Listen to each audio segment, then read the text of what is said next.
Εγώ γεννήθηκα εδώ στο Βεράτι, ανάμεσα σε πέτρα, φως και αγκαλιά.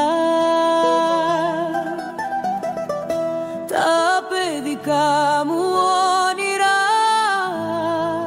στο χώμα,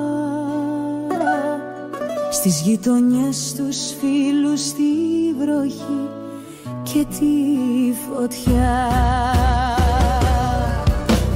Κι αν η ζωή με πήγε μακριά, πάντα σε κουβαλάω στην καρδιά. Δεν είσαι απλά μια πόλη για εμένα, είσαι η φλέβα μου, το αίμα, είσαι εμένα.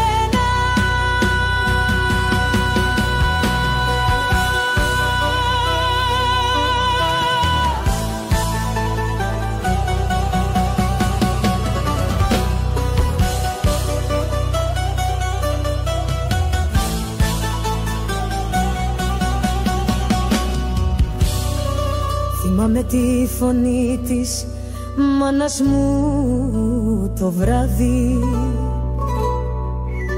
τη μυρωδιά του ξύλου στη σιγαλιά. Ένα παράθυρο μισάνοιχτο στο φως, κι ο Βεράτης να μου λέει μην ξεχνάς ποιος είσαι, πώς. Κι αν η ζωή με πήγε μακριά, πάντα σε κουβαλάω στην καρδιά.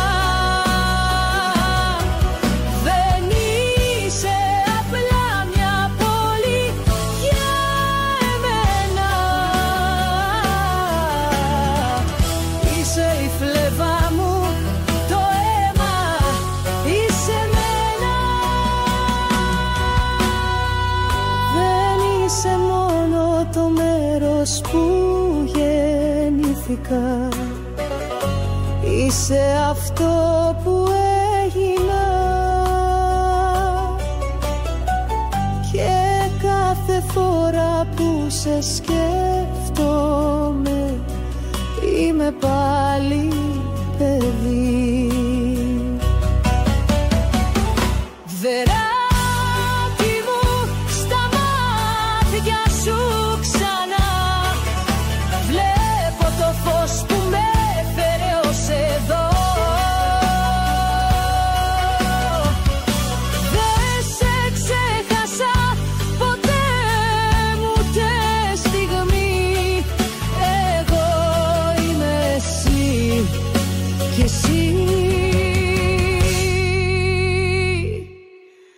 πάντα με